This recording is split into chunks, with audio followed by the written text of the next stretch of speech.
The night was supposed to be peaceful. A long day had drained me, and all I wanted was to close my eyes and let exhaustion pull me under, but something fell off. A sound, soft, barely noticeable, echoed from downstairs. At first, I thought it was the old pipes groaning against the cold, but then footsteps, slow, deliberate, like Simeone trying not to be heard. My heartbeat pounded, and my Earth house was supposed to be empty. My husband was on a business trip, and I had triple-checked the locks before bed. But then the refrigerator door creaked. Oh, Penny slipped out of bed, each step light as a whisper. My fingers tightened around the cold metal of the door knob. I could feel my pulse in my fingertips. Who was in my kitchen? A shadow moved across the dim glow of the fridge light. I held my breath, peering into the kitchen from the hallway. And then I saw him standing there, bare feet against the tiled floor. My neighbor's son, a boy I had known since he was a child, now standing in my kitchen at midnight. And the worst part, turned to me, eyes wide, breath shaky, and whispered, "Please do not tell my dad." The moment hung between us, thick, suffocating. The dim glow from the refrigerator carved sharp angles into his face,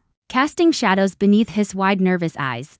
He did not move, and either did I. The only sound was the faint hum of the fridge, blending with the pounding of my heart. "Why are you here?" My voice was barely above a whisper, yet it sliced through the silence like a blade. His lips parted, but no words came out, just a shaky breath that sent a tremor through his shoulders. He glanced toward the doorway, the front door, as if calculating whether he could escape it before I stopped him. I took a slow step forward. "I asked you a question." His adamsiple bobbed. I adjusted. His fingers twitched at his sides. His entire body seemed tense, coiled, ready to bolt. Something about the way he looked at me like a trapped animal sent an unsettling chill down my spine. He was scared, but not of me. I knew him, Orion, 19, a quiet kid. Always polite, always the one to help his mother with the groceries, always the on to wave whenever he saw me outside. But now he looked wrecked, like he had seen something he was never supposed to see. I glanced toward the kitchen window. The curtains, barely swaying from a draft night outside, was still untouched. No sign of anyone else. My stomach twisted. Was someone following him? Orion, what's going on? My voice softened,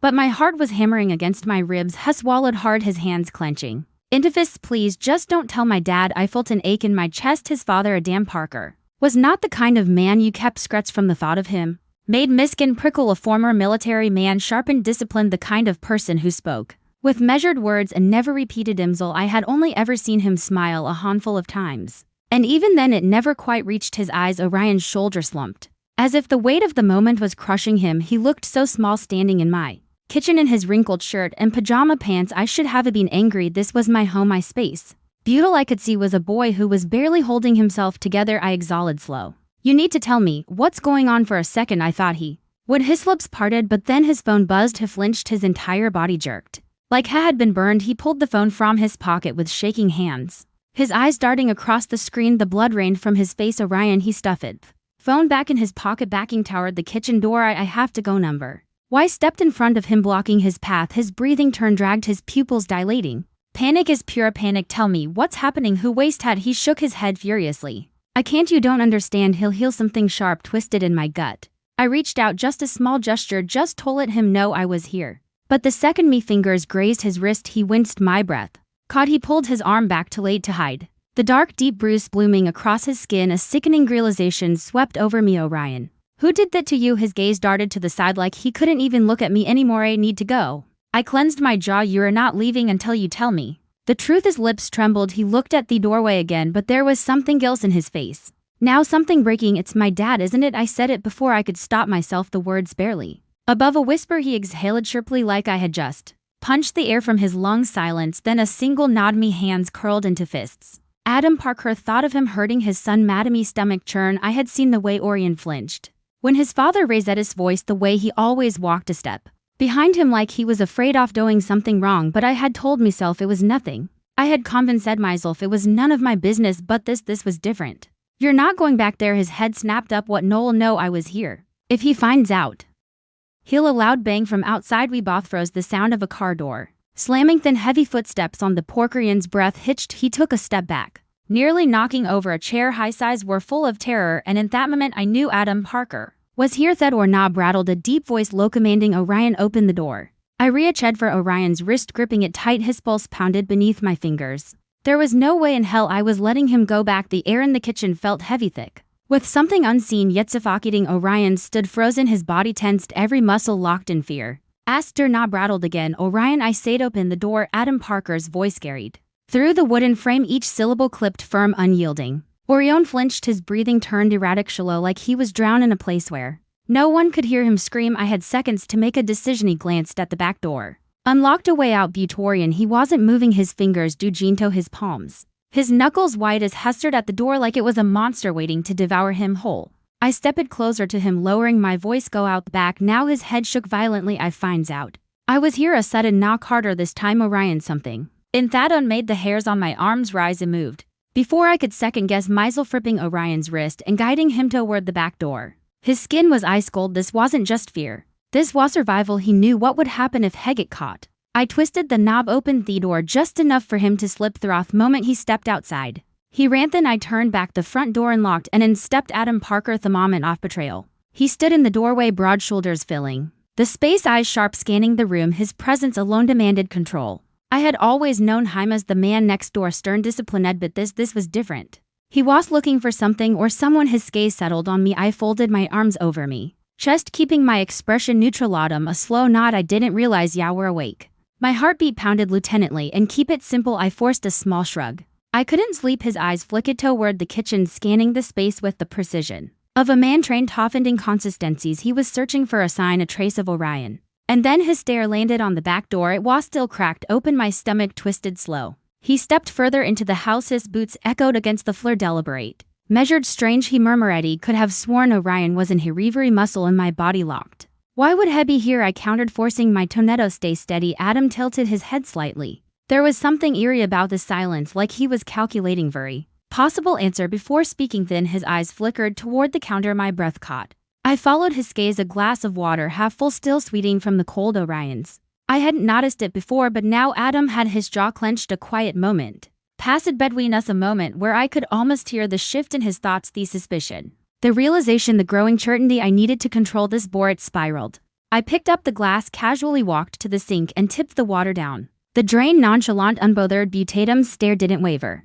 Then the shift happened. His expression changed. No anger, not frustration, but something else, amusement. Like he had just uncovered a hidden game and now he was playing along. He started stepping closer. I always wondered if you and my wife ever talked. What the words felt off, like they didn't belong in this moment. I blinked. What do you mean? A small unsettling chuckle left his lips. I mean you two arrowways around each other, always smiling, galways laughing. His eyes narrowed slightly. She ever tells you about the way she used to stay up late at night, how she would sit in the kitchen just like this, waiting for someone to sneak in? A cold wave rushed through me. He wasn't talking about Orion anymore. I opened my mouth to say something to Denny. Whatever accusation was forming in his mind. But then his phone buzzed. Adam pulled it from his pocket. His expression didn't change. I didn't falter. He glanced at the screen and smirked. Then he turned the phone around. A message from his wife. I don't know where he is. I swear, please, just come home. My blood turned to ice. Adam knew. I took a slow step back, a small instinctive movement. But Adam caught it. He chuckled under his breath, shaking his head. So that's how it is. What was happening? The pieces clicked together in my mind. Not just about Orion, it just about tonight, but something bigger. Infidelity. But not mine, not my husband. His wife had been meeting someone insecret, sneaking out in the middle of the night, the same way Orion had just. Tony and Adam, he knew all along. But tonight he had been chasing the wrong person. Tonight he thought he had caught her in the act, but instead he found meth air between us, turned razor sharp, dangerous. Adam's smirk never faded. Well, muttered, slipping his phone back into his pocket. Isn't that interesting? Zelensky, the kind that clung to the air, thick, suffocating. Adam's smirk sat there like a weapon, sharp, deliberate. He took his time, slip his phone back into his pocket, his movement slow, calculated. He had me cornered, not physically, but in a worse way, mentally. I knew it. He knew it. His wife had been sneaking out, meeting Samin. And now he thought he had found the proof. The problem, I wasn't the proof. He had nothing to do with her affair. Butte in his mind, the picture was already painted. I was guilty. And with Orion somewhere out there in the dark, running for his safety. I had no time to waste fixing Adam Parker's twisted assumptions. I had to control the situation now. I folded my arms over my chest, masking the unease crawling up my spine. You should go home, Adam. His smirk didn't fade. That eager to get rid of Memi jaw tightened. Its laid. His eyes dragged over my face, slow searching. Then, without breaking eye contact, he stepped further inside. Everything in me tensed. He wasn't leaving. He was settling in. My fingers curled into my palms. I needed him out of my house. Butatum. Adam was enjoying this. He wandered toward the kitchen counter, dragging his fingers across its surface like he had every right to be there. His boots echoed against the tile, each step slow, deliberate. Then he picked up a knife, just a small one, a paring knife from wooden block.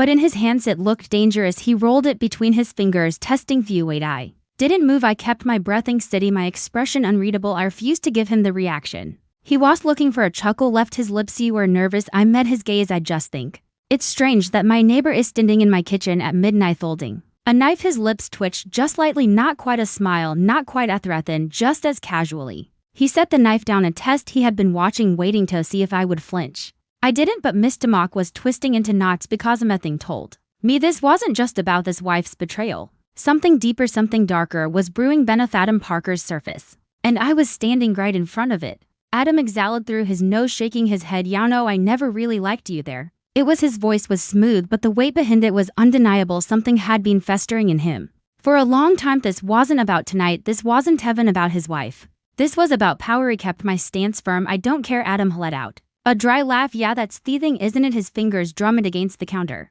A slow rhythm, a countdown to something I didn't want to reach. I needed out of this conversation. He turned toward the back door, reaching for the knob. Go home, but before I could pull it open. You think I don't know what's going on? My fingers stopped. Adam's voice dropped low, sharp.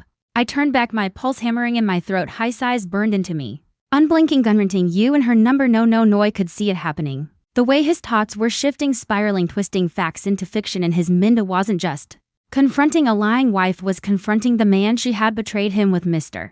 I took a slow breath, measuring my words carefully. I don't know what you think is happening, Adam, but shut up. His voice wasn't loud. It didn't have to be. The weight behind it was enough. I felt it in me bones, the warning, the shift. Adam Parker wasn't just suspicious anymore. He was convinced, and there was nothing more dangerous than a man who believed his delusions. I needed to get out of here. A step toward the hallway, slow, controlled. He mirrored me one step, then another, like a predator matching pace with its prey. Where's Orion? He asked. Miss DeMock twisted. I kept my face neutral. I didn't know. He scoffed. Right, another step. He was running out of time. Orion was still out there. If Adam found him first, God help him, I couldn't let that happen. He had to get him out of my house. But before I could think, a noise, a small one from outside. Adam's head snapped toward the window, and then his expression shifted. His lips curled into something dark. Knowing certain, he turned back to home. He's still here, isn't he? My blood ran cold. He reached into his jacket, and when his hand came out, he was holding a gun. Everything stopped. The room shrank. The air turned razor thin. He had a gun. I had a gun, and now it was aimed at me. I stared at the barrel, unmoving, gun breathing. Adam's grip was steady. Too steady. This wasn't an empty threat. This was a man who had already decided what came next. A deep, calm breath. Tell me where my son is. The world blurred. This wasn't about infidelity anymore. This was about control, power, vengeance. Adam wasn't going to stop, not until he had what he wanted, and right now he wanted blood. I had one shot to get out of the zone. Move 1 second or someone was going to die. The world had shrunk down to one thing, the gun in Adam Parker's hand. My breath barely moved in my lungs. My fingers twitched at my sides. Every nerve in my body screaming for me to run, to fight, to do something. But Adam, he was still calm. Calm, controlled. That was there. All danger. Tell me where he is. His voice didn't shake. I swallowed hard, mind racing. If I gave up Orion, it was over. If I didn't, I was dead. My lips parted, but before I could speak, a sound from outside, a branch snapping. A damn shed snapped toward the window, his grip tightening on the gun. Orion number. No, my chest seized. He was still too close, too exposed. Adam took a step toward the door. I moved without thinking, blocked his path. His gaze flickered over him. Something dark flashing through. High size move. I didn't. A slow, eerie smirk crept onto his face. Brave but stupid. Thegan lifted higher. The barrel was right there, inches from my chest. And then a voice. Dad, stop. My stomach dropped. Orion stood in the doorway, disheveled, out of breath, but standing. Adam didn't turn immediately. His shoulders remained scurred toward me, his stance rigid. But I saw it, the small flicker in his posture, a shift. He had what he wanted. His sawmy throat tightened. Orion, run. Adam's smirk disappeared. You stay right there. His voice was quieter, now sharper. Orion didn't move. His hands trembled at his sides, his breath even, but his eyes got his eyes. He was terrified, and he wasn't looking at the gun. He was looking at his father. Like he had been staring at a nightmare his entire life, like he had been waiting for this moment to come. I had to stop this. I turned back to Adam's voice was steady, now low and controlled. What are you going to do? Adam, shoot me, your son? Is that the plan? His jaw clenched. Orion lied to you, didn't he? Pushed, but you already knew that. You just needed an excuse. The gun wavered for the first immune certainty. I have given him everything. Adam's voice was barely above a whisper, tight, strained. Orion let out a sharp, humorless breath. You gave me fur, that's all. Adam finally turned to him for a second, just a second. I saw it, the realization the moment it hit him. Orion wasn't a boy anymore. He wasn't some Ioneto be controlled to be broken. He had made his choice. And he had chosen to leave. Adam exhaled slow and heavy, then lowered the gun. The breath I had been holding finally escaped my lips. But it wasn't over, not yet. Orion took a slow step forward. His voice was quiet, almost fragile. "You're not going to hurt him," Adam scoffed, but it was weaker. "Now Lessertani never laid a hand on you." Orion tilted his head almost as if he found the word "samizing" right, because bruises don't count when they don't come from fists, right? Adam's nostrils flared. "That's not what you hurt me every single day." Orion's voice cracked. "You made me afraid to come home. Afraid to make a mistake, afraid of you." Adam went still. Orion inhaled sharply. "And now you think pointing a gun at someone is going to fix it? That it's going to make me stay?" Adam's grip on the gun tightened, then loosened. He looked down at his hand like he didn't even recognize it any more than to set the gun on the counter. A long slant stretched between them. The Norian turned, walked toward me, and Adam let him go. The walk to the front door felt surreal. My legs were moving, but Mimind was still catching up. It was way severe. Orion stepped outside first, breathing in the cold night air like he had been suffocating for years. I followed and turned back just once. Adam stood motionless in the kitchen, his shins braced on the counter, staring at nothing. The gun remained untouched, the weight of it all pressed against my chest.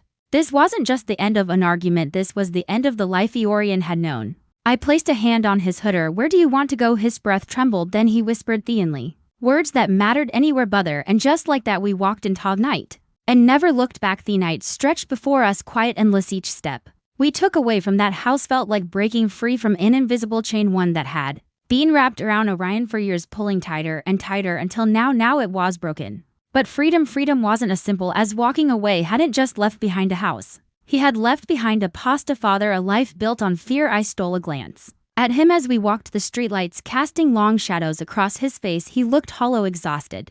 But for the first time, he didn't look afraid. He held slowly, his breath curling into the cold air. "I don't know what happens next." His voice was quiet, almost like he was afraid to say it out loud. I nodded. "You don't have to." He swallowed. "I don't even know who I am outside of that house." That was the real weight of it, wasn't it? It wasn't just about leaving. It was about starting over. For so long he had been defined by fear, by the need to survive, and now standing in the middle of an empty street, he was realizing Zerval was all he had ever known, but living was something new. I squeezed his shoulder. You get to figure that out now, and you don't have to do it alone." His eyes flickered toward him, glassy, uncertain, like he wasn't used to kindness without conditions. Then he gave a small exhausted nod, and for the first time since this all started, he looked like he believed it. The days that followed weren't easy. Orion stayed at a friend's house somewhere his father wouldn't think to look. He was quite distant. Some nights I could tell he barely slept. Years of fear didn't just disappear overnight, but there were moments, small fragile moments, where he let himself breathe, a smile here, a quiet law there, like he was slowly realizing